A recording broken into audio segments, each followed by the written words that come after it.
영국 언론 텔레그래프의 보도에 의하면 어느 프랑스 사람이 얼굴 이식 수술을 받았다고 합니다. 그런데 7년이 지난 후에 이 부작용이 생겨서 다른 기증자에 의해서 다시 한번 얼굴 이식 수술을 받았다는 겁니다. 그러면 이 사람은 두 얼굴을 가진 사나이가 되는 겁니다.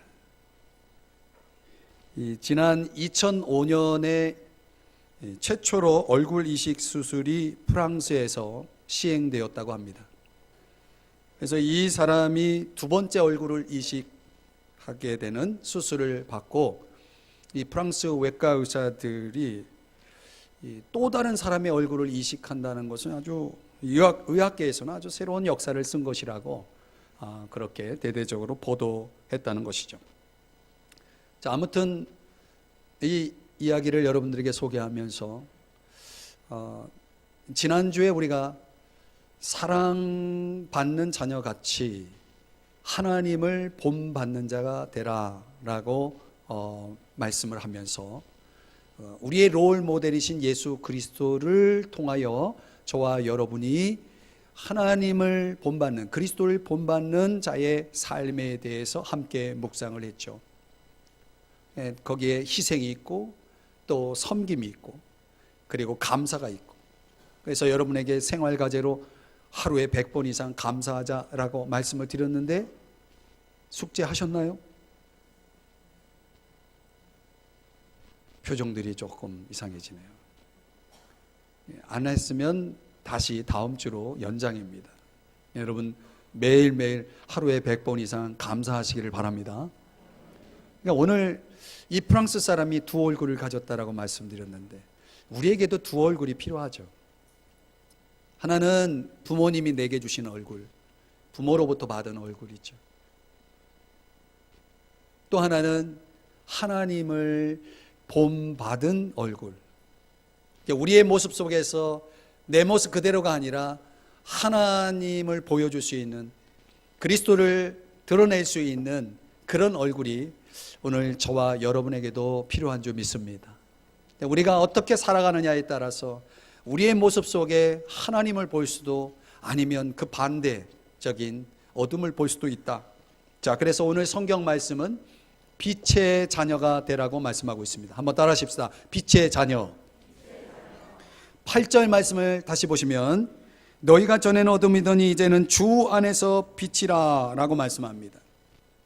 너희가 전에는 어둠이더니, 여기 어둠이라는 이 단어는 에베소 2장 1절이야 3절에 보면 두 가지 형태로 표현하고 있습니다. 이 어둠의 상태를 무엇을 얘기하냐면 죄로 인하여 죽어 있는 상태, 영적인 죽음을 얘기하죠. 죄 가운데 죽어 있는 사람, 이거 어둠이라는 것입니다. 또 하나는 공중권세 잡은 마귀, 사탄의 조종을 받는 상태, 이것을 성경은 어둠이라고 설명하고 있습니다. 이런 사람들은 자유가 있는 듯 하나 자유는 없고요, 밝음이 있는 듯 하나 사실은 어둠입니다.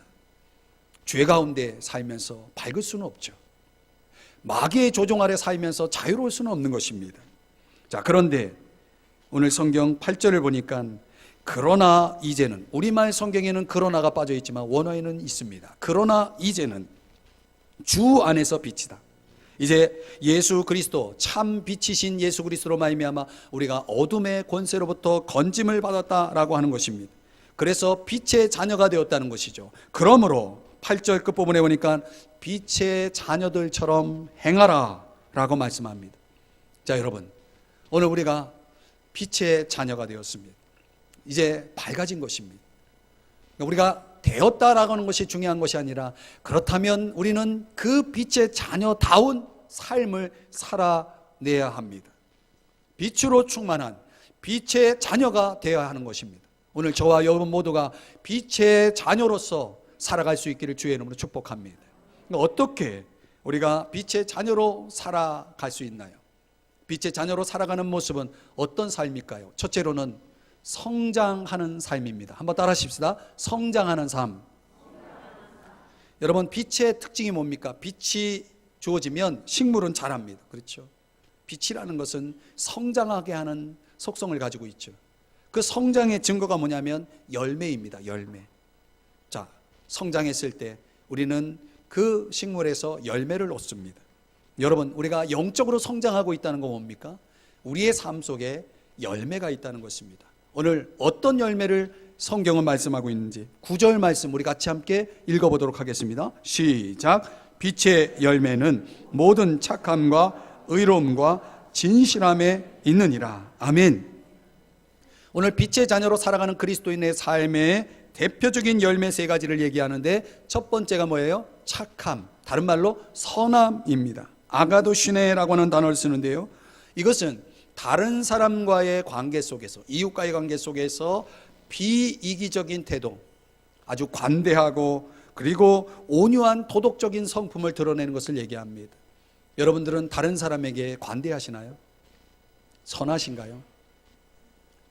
그렇다면 그 상대에 대한, 이웃에 대한 유익을 구할 수 있는 태도가 필요합니다.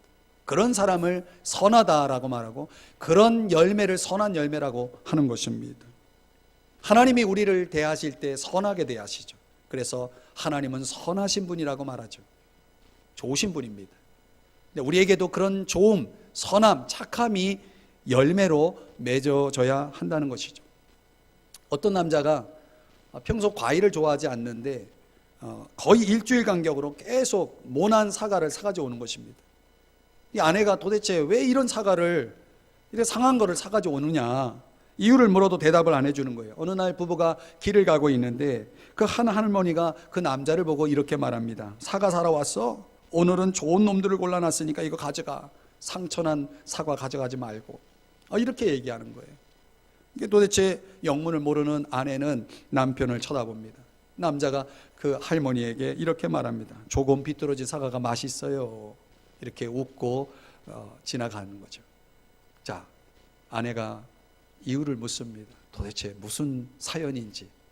그러자 남편이, 이 남자가 아내에게 이렇게 말을 하는 겁니다. 할머니가 안 팔리는 사과, 그거 집에 가지고 가서 먹기 싫어하는 손주들한테 준다는 거예요. 그런데 이 남자는 과거에 자기 부모가 과일 장사를 한 부모예요.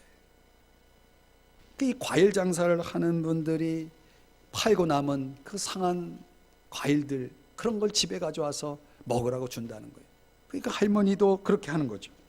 그 다른 좋은 건 팔고 그 돈으로, 그 판 돈으로 손주들한테 더 맛있는 거 사주면 되는데 그렇게 하지 않는 그 할머니 모습을 보면서 옛날 부모도 생각이 나고 그 할머니가 너무 안 됐고 해서 다른 사람들은 좀 더 싱싱하고 신선하고 좋은 거를 골라서 가져가겠지만 이 남자는 그냥 모난 거, 상한 거, 상처난 거, 그런 거를 다 사가지고 집으로 사가지고 왔다라고 하는 그런 사연의 이야기입니다. 여러분, 이 남자가 그 할머니를 얼마나 이해하고 배려하고 있습니까? 이런 게 선한 열매 아닙니까? 얼마나 아름다운 이야기예요. 오늘 여러분의 삶 속에는 이런 선한 열매가 있는지 묻고 싶습니다. 오늘 우리 빛의 자녀인 저와 여러분에게 하나님이 보기를 원하시는 열매가 바로 이런 열매라는 거예요. 여기 두 번째로 보니까 의로움, 디카요시네라고 하는 단어를 쓰는데, 이거는 하나님과의 관계를 강조하는, 그래서 하나님과 올바른 관계 속에 있는 상태를 이 디카요시네라고 하는 이 의로움이라는 단어를 사용하고 있습니다. 우리는 이웃과 더불어서 이웃의 유익을 구하고 비이기적인 그런 태도를 가지고 살아가는 선함의, 착함의 열매도 있어야 되겠지만은 위로 하나님과 나와의 관계 속에서 올바른 관계 속에 서 있는 열매가 필요하다는 거예요. 그 올바른 관계를 유지하기 위한 방법이 뭐냐면 하나님 말씀대로 사는 거예요. 말씀에 순종하면서 사는 거죠. 그 반대가 뭡니까? 불의한 거예요. 불의하다는 것은 하나님 말씀을 거부하고 내 뜻대로 사는 것을 불의하다라고 성경은 이야기하는 것입니다. 그 왜 사람들이 불의한가? 로마서 1장의 말씀에 의하면 경건하지 않기 때문이다. 경건하지 않다는 것은 무슨 뜻이냐? 하나님을 두려워하지 않는다는 거예요. 여러분, 사람들이 하나님을 두려워하지 않는다면 그들은 경건하지 않게 살아갈 것입니다.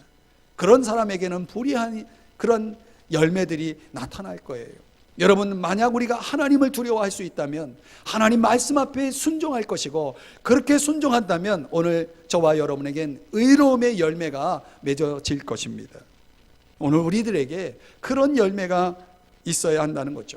세 번째는 진실함의 열매입니다. 알레데이아라는 단어인데요, 이거는 말과 행위가 참되다라고 하는 그런 뜻을 가지고 있습니다. 이렇게 되면 정직하고 참되기 때문에 숨길 것이 없는 거죠. 사람이 떳떳하면 투명한 삶을 살아가는데 유리하죠. 당당하죠. 진실함과 투명함이 드러나는 삶이 빛의 자녀로서의 삶의 열매라는 것입니다. 그런 투명함, 진실함이 나타나는 그 통로가 뭐냐면 언어죠. 언어. 우리의 언어 속에 진실함이 있고 투명함이 있는 거죠. 그런데 우리의 언어가 종종 때로는 이런 진실함과 투명함 속에서 이루어지는 생명의 언어라기보다는 어둠의 언어로 사용될 때가 많아요. 그래서 사람들에게 자꾸 뭐예요? 상처를 주죠. 어느 병원에 적힌 글인데 이런 글이 있다는 거예요. 개에 물린 사람은 반나절 만에 치료받고 돌아갔고, 뱀에 물린 사람은 3일 만에 치료를 끝내고 갔습니다. 그러나 말에 물린 사람은 아직도 입원 중입니다. 정확한 출처는 알 수 없습니다. 그러나 병원에 이런 글이 적혀 있다는 거예요. 아직도 입원 중인 사람이 누구라고요? 이 언어, 말에 물린, 타고 다니는 말 말고요, 말에 물린 사람. 여러분, 말로 상처 주지 마셔야 됩니다. 우리가 감사하는 말, 이런 말을, 이런 언어들을 자주 사용하자고 말씀드렸죠. 우리 입에서 나오는 말이 무기가 될 수 있는 거죠. 그러나 이렇게 선한, 좋은, 사람들을 살리는 그런 생명이 될 수도 있는 것입니다. 오늘 빛의 열매라고 하는 이 세 가지를 바울이 소개하면서 우리의 삶이 성장하고 열매 맺는 그런 삶이 되어지기 위해서 우리에게 필요한 중요한 것을 오늘 성경 10절에서 소개해 주고 있습니다. 우리 10절 말씀 같이 함께 읽어봅니다. 시작. 주를 기쁘시게 할 것이 무엇인가 시험하여 보라. 아멘. 우리가 주님을 기쁘시게 하기 위해서는 어떻게 살아야 할지를 알아야 되겠죠. 그것을 위해서 오늘 시험하여 보라, 시험하라 라고 이 도키마존 테스라고 하는 단어를 쓰고 있는데, 이것은 어떤 물질의 질을 판단한다라고 하는 그런 의미의 단어입니다. 그래서 실험을 통해서 무엇을 실증하고 규명하는 것입니다. 오늘 이 실험을 위해서 우리에게 요구된, 하나님이 우리에게 주신 것이 뭐냐면 하나님의 말씀이죠. 어떻게 실험할 수 있느냐? 하나님 말씀을 통해서 우리가 그것을 규명할 수 있다는 거예요. 하나님이 무엇을 기뻐하는지를. 그러니까 여러분이 하나님을 기쁘시게 하는 삶, 성장하고 열매 맺는 삶을 위해서는 하나님을, 주님을 기쁘시게 하는 것을 알아야 되는데, 그것을 위해서라면 여러분들이 어디를 가야 되냐면 말씀으로 가야 된다는 거예요.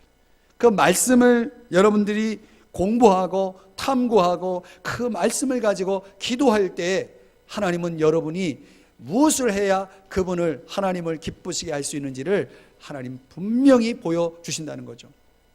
저도 매일 하나님 말씀을 보고 그 말씀을 가지고 기도할 때마다 하나님께서 무엇을 기뻐하는지 계속 저에게 그런 것들을 알려주세요. 여러분, 한번 실험해 보세요. 내가 지금까지 하나님 말씀을 읽고 묵상하고 그걸 가지고 기도하는 생활을 해본 적이 없는 분들, 이번 주부터 한번 해보세요. 집에 가서 성경 보시고 그 다음에 그 성경 본 내용을 가지고서 기도해 보세요. 하나님께서 밝히 여러분들에게 하나님의 뜻을 보여주시고 하나님이 기뻐하시는 것을 알려주실 것입니다. 그러면 우리는 그걸 가지고 뭐 하면 돼요? 살면 되는 거예요. 이게 빛의 자녀로서 우리가 보여주어야 삶의 모습인 것입니다. 성장하는 삶, 빛의 열매가 있는 삶을 살아가는 것입니다. 거기에 선함이 있고 오름이 있고 그리고 진실함이 있다는 사실이죠. 날마다 저와 여러분이 성장하는 삶을 사시기를 주의 이름으로 축복합니다. 빛의 자녀로서 우리가 어떻게 살아야 하는가, 우리의 모습이 어떠해야 하는가. 두 번째는 분리된 삶입니다. 한번 따라 하십시다. 분리된 삶.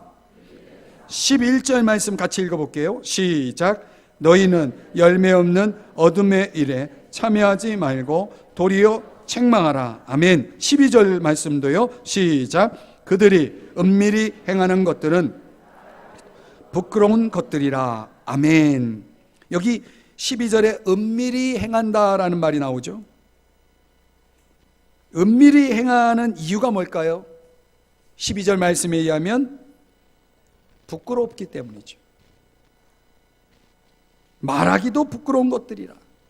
사람은 부끄러운 것을 알아요. 수치를 안다는 거죠.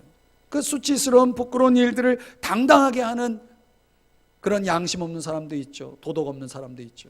그러나 대개는 부끄럽고 수치스러운 것들을 알기 때문에 그것을 은밀히 행한다는 것입니다. 그 행위는 이미 우리가 지난주에 살펴본 에베소 5장 3절이야 5절에서 말씀을 드렸습니다. 중요한 것은 그것을, 그런 열매 없는 어둠의 일, 은밀한 일에 뭐하지 말고, 참여하지 말고, 11절에서 그렇게 말씀하죠. 참여하지 말고 도리어 책망하라. 이 말은 그런 어둠의 죄악된 일에 빠지지 말라는 것입니다. 여기 책망하다라고 하는 단어는 엘렌케테라고 하는 단어인데, 드러내다, 폭로하다, 고발하다, 이런 뜻을 가지고 있는 단어입니다. 그럼 왜 어둠의 일, 은밀한 그런 어둠의 일들을 왜 책망해야 하는가, 폭로해야 하는가? 두 가지 목적이 있어요. 하나는 책망이 있어야 그 죄악 어둠으로부터 나를 지킬 수 있다는 거예요. 또 책망이 있어야 그 어둠에 있는 그 당사자를, 어둠에 있는 당사자를 빛으로 인도할 수 있다는 거예요. 빛으로 나를 지키고 그 어둠 속에 있는 사람을 구원하기 위해서, 구제하기 위해서, 구출하기 위해서는 그 책망은 드러나야 되는 것입니다. 그래서 고린도전서 13장 6절의 말씀을 보면은 불의를 기뻐하지 아니하며 진리와 함께 기뻐하고, 이게 빛의 자녀의 모습인 거죠. 하나님이 오늘 믿는 저와 여러분들에게 책망의 통로로 우리에게 주신 두 가지 선물이 있는데, 하나는 성경이고 또 하나는 성령입니다. 그리고 여러분, 디모데후서 3장 16절의 말씀에 의하면 모든 성경은 하나님의 감동으로 된 것으로 교훈과 책망과 바르게 함과 의로 교육하기에 유익하다, 이렇게 말씀을 하고 있습니다. 그걸 통해서, 그런 유익을 통해서 우리가 하나님의 사람이 될 수 있다는 거예요. 여러분, 그래서 우리가 성경을 가까이 해야 돼요. 성경을 봐야 내가 새로운 걸 배울 수 있고 또 책망을 받을 수 있어요. 여러분, 성경 읽다가 종종 그런 걸 경험하시는 분이 있을 거예요. 내가 잘못하고 있는 것, 내가 올바르지 못한 것, 하나님 뜻을 거슬리는 것, 이런 것들이 깨달아질 때 이게 바로 책망의 기능인 것입니다. 그리고 그런 책망이 있을 때만이 우리가 바르게 변화될 수가 있는 것이죠. 또 성령, 우리 믿는 사람에게 주신 성령은 요한복음 16장 9절의 말씀에 보면 죄에 대해서, 의에 대해서, 심판에 대해서 책망하신다라는 말씀이 나옵니다. 성령, 우리 속에 믿는 자 안에 계시는 그 성령님은 우리가 죄를 범할 때 가만히 계시지 않아요. 우리를 책망하세요. 그러지 말라고, 그렇게 하면 안 된다고, 그렇게 하면 죽는다고. 그래서 성령의 책망을 민감하게 느끼는 사람은 죄를 짓다가도 죄를 멈추게 되는 것입니다. 죄의 길을 가다가도 돌아서는 것입니다. 그런 성경과 성령의 책망을 통해서 우리의 삶에 드려진 어두운 구석들, 태도나 생각이나 욕망 등이 회개를 통해서 돌아서게 되는 거죠. 그리하여 십자가의 은혜와 자비를 경험하게 되어지는 것입니다. 그래서 요한 1서 1장 9절에는 이렇게 말씀합니다. 우리 같이 함께 자막을 보시면서 읽어봐요. 시작. 만일 우리가 우리 죄를 자백하면 그는 미쁘시고 의로우사 우리 죄를 사하시며 우리를 모든 불의에서 깨끗하게 하실 것이요. 아멘. 우리가 우리 죄를 뭐 해야 돼요? 자백해야 돼요. 드러내는 겁니다. 여러분, 병은 내 안에 병이 있다면 그 병이 드러나야 병을 치료할 거 아니에요. 죄도 마찬가지예요. 어둠도 마찬가지예요. 어둠은 드러날 때 성경을 통해, 성령을 통해 드러나면 그걸 가지고 우리는 어떻게 됩니까? 수술을 해야죠. 치료를 받아야죠. 자백을 하는 겁니다. 그러면 우리는 깨끗하게 되어지는 것입니다. 여러분, 요즘 신조 가운데 욜로족이라고 하는 게 있습니다. 욜로족. 이 욜로족 들어보셨나요? 이 욜로족이 뭐냐면 현재를 즐기며 사는 태도를 일컫는 말인데요. 이 한 번뿐인 인생이라는 이 영어 문장의 이 첫 번째 이니셜, 그 알파벳 이니셜을 따서 욜로라고 이렇게 발음을 한다는 거예요. 우리 이 한국 사회에 요즘 욜로 문화가 유행하고 있다는 그런 내용을 제가 인터넷에서 보게 됐어요. 이게 뭔가 저도 좀 생소해서 그 욜로 문화에 대해서 한번 검색하면서 이것저것 좀 알아봤는데, 이 말이 원래 2010년대에 대중화된 2011년에 유명한 힙합 가수 드레이크라고 하는 사람이 발표한 더 모토라고 하는 노래 가사에 들어있던 말이래요. 근데 거기에서 이 용어, 욜로라는 용어가 시작되었다, 이렇게 보고 있어요. 근데 어떤 기독 청년이 말이죠, 자칭 자기가 욜로족이라고 말하는 거예요. 나는 욜로족이래요. 그러면서 어떻게 생활하냐면 주말마다 여행을 가는 거예요. 1박 2일. 주말마다 여행을 가요.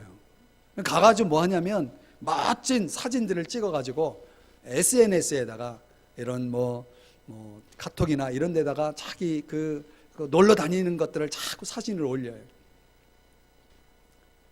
아주 멋지죠. 좋아 보이죠.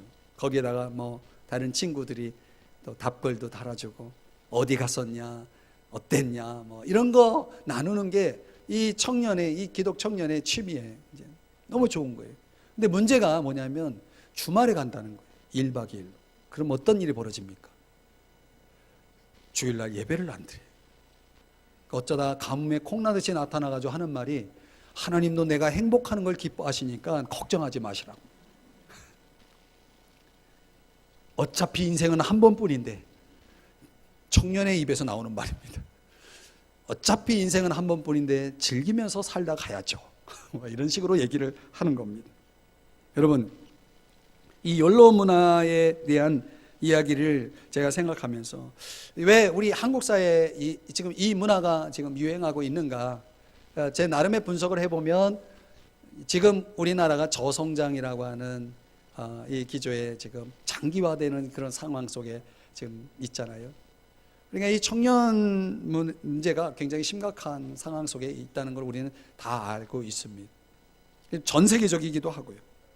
그러다 보니까 미래를 준비한다는 게, 이 미래라고 하는 이 꿈이 사실 오늘날 젊은 세대들에게 그리 중요하지 않아요. 오늘이라고 하는 것에 집중하는 그런 태도가 생겨지면서, 옛날에는 기성세대들이 아껴서 모아서 부자가 돼야 되겠다라고 하는 이런 주의가, 이런 의식들이 팽배했다면, 오늘날 젊은 세대들은 오늘 내가 즐겨야지, 미래를 위해서 미래를 준비하고 그럴 필요가 없다는 거예요. 미래 준비보단 오늘이 즐거워야 된다, 이런 주의로 가는 거죠.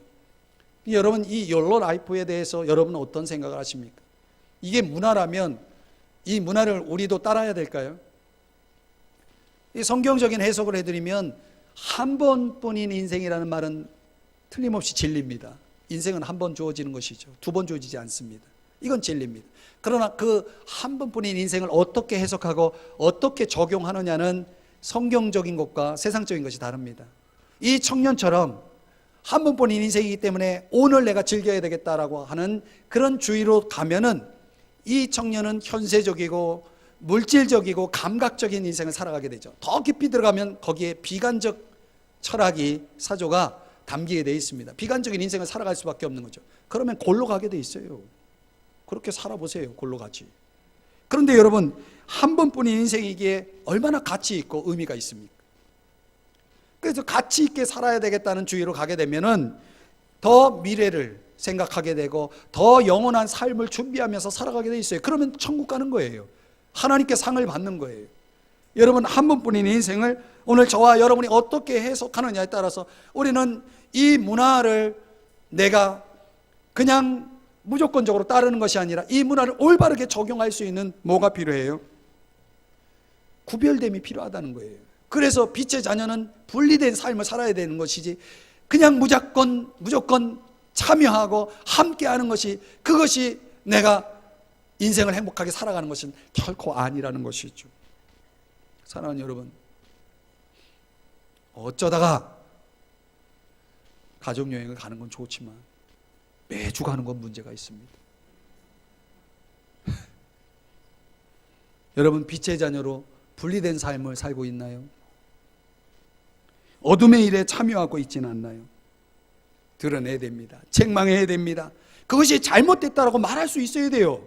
여러분, 우리 그리스도인들이 무조건 그 문화라고 함께 즐기고 따라가는, 참여하는 그런 의식보다는 그것이 잘못된 건 잘못됐다라고 말할 수 있는 사람, 그래서 나도 지켜야 되고 저 사람도, 다른 사람도 살려야 되는 그런 역할을 감당하는 그런 분리된 삶을 살아가는 저와 여러분이 될 수 있기를 주의 이름으로 축복합니다.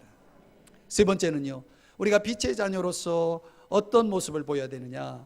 오늘 성경은 비추는 삶을 살아야 된다. 한번 따라 하십시다. 비추는 삶. 13절 말씀을 우리 같이 함께 읽어볼게요. 시작. 그러나 책망을 받는 모든 것은 빛으로 말미암아 드러나나니 드러나는 것마다 빛이니라. 여기 드러나는 것마다 빛이니라. 여러분, 빛이 있는 곳엔 드러나게 돼 있죠. 여기에 책망의 목표가 무엇인지를 우리에게 보여줍니다. 책망은 드러내는 것입니다. 근데 그 드러낼 때 그 드러냄은 정죄의 개념이 아닙니다.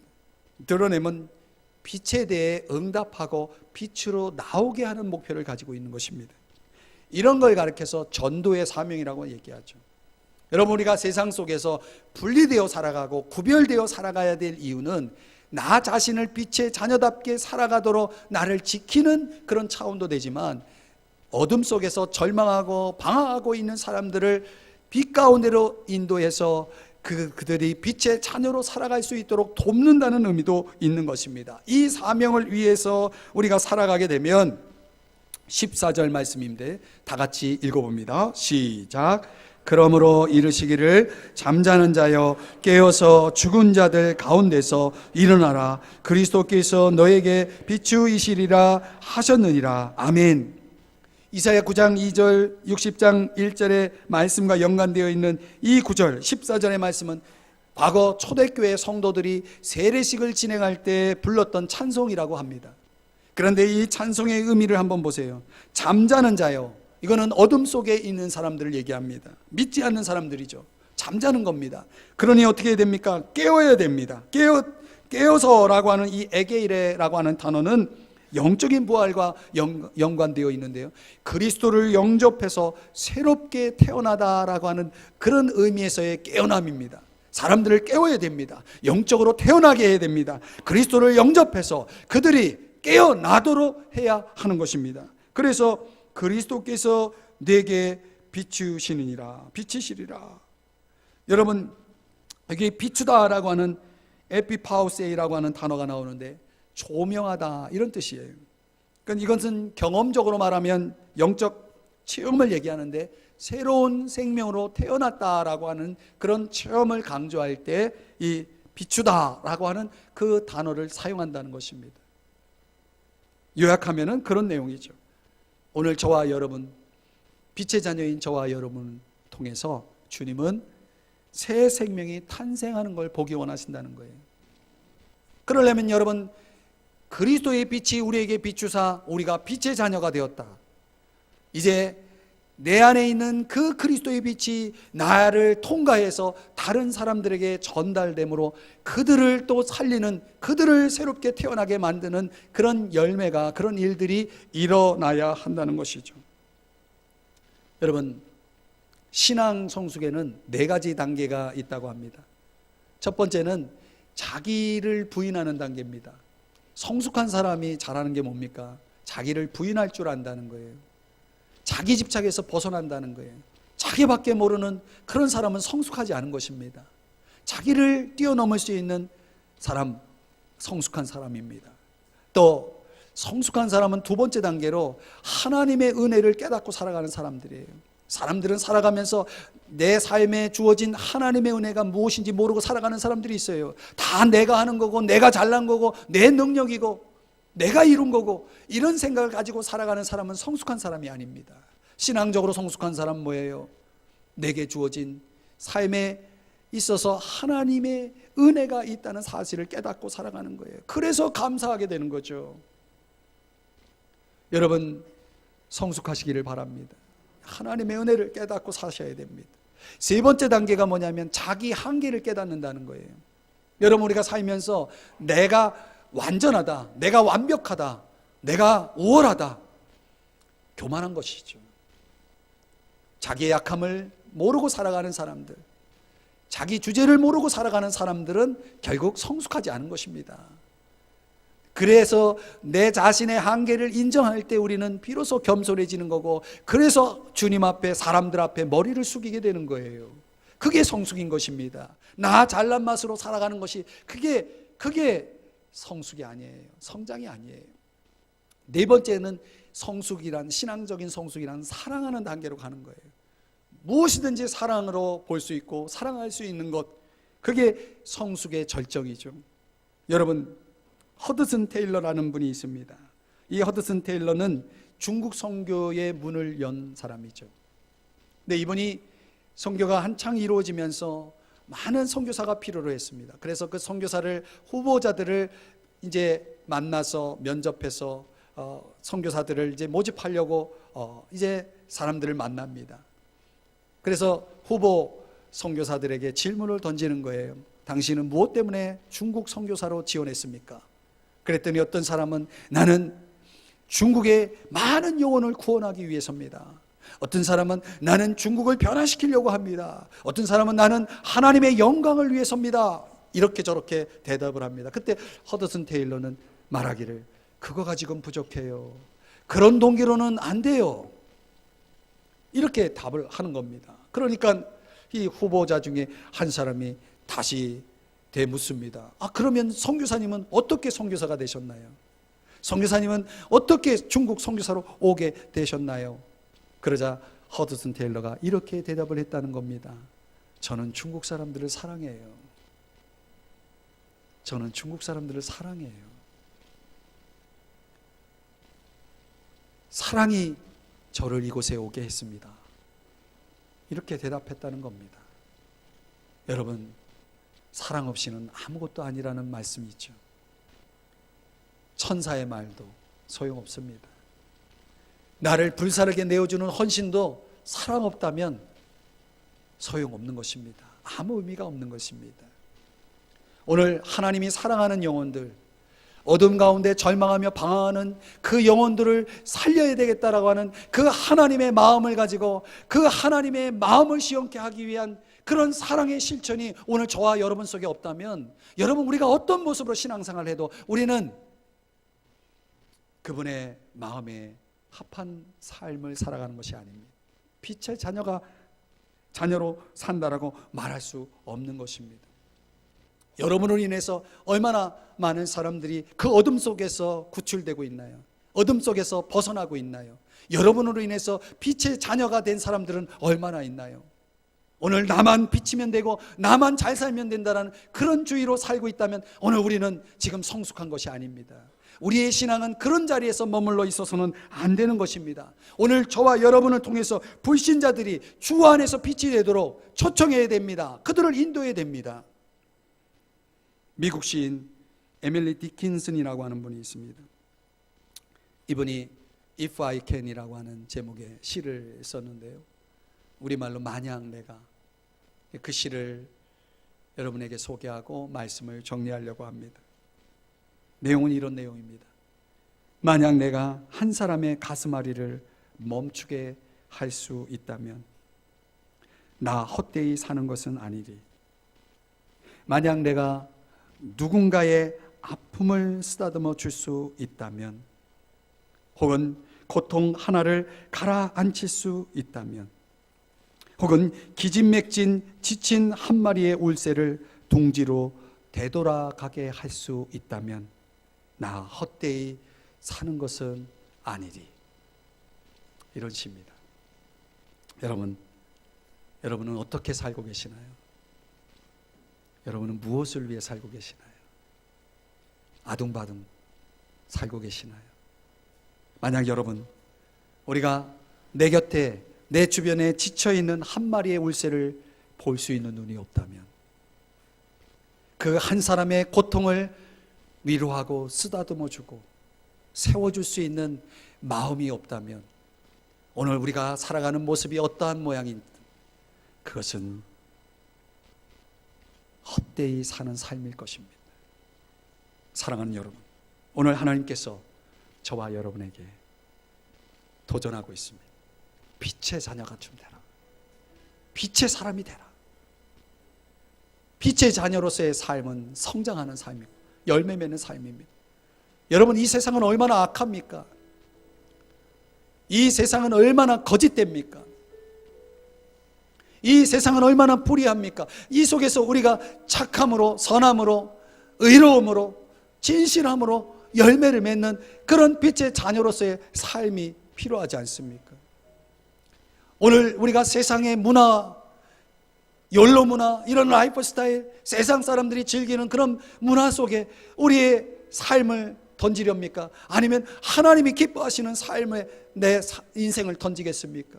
분리되어야 됩니다. 구별되어야 됩니다. 달라야 됩니다. 오히려 그들의 어둠을 드러내고 그들을 어둠 속에서 벗어나도록 도전해야 됩니다. 영향을 주어야 됩니다. 그래서 오늘 저와 여러분이 살아가면서 어둠 속에 방황하는 영혼들을 빛 가운데로 인도할 수 있어야 됩니다. 그렇게 살기를 축원합니다. 우리 다 같이 자리에서 일어나서 결단의 찬송 부르고 우리 함께 잠시 기도하고 예배를 마치겠습니다. 신실하게, 진실하게 오늘 말씀을 생각하며 결단하십시다. 신실하게, 진실하게, 거룩하게 살게 하소서. 신실하게, 진실하게, 거룩하게 살게 하소서. 신실하게, 신실하게, 진실하게, 거룩하게 살게 하소서. 네. 신실하게, 진실하게, 거룩하게 살게 하소서. 하나님, 하나님,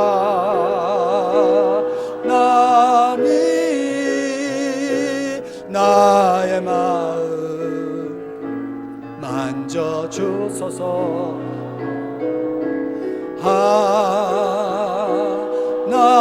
하나님, 나의 영혼 새롭게 하소서. 우리 이 시간에 같이 함께 잠시 기도의 시간을 갖기를 원합니다. 여러분, 우리가 오늘 이 시간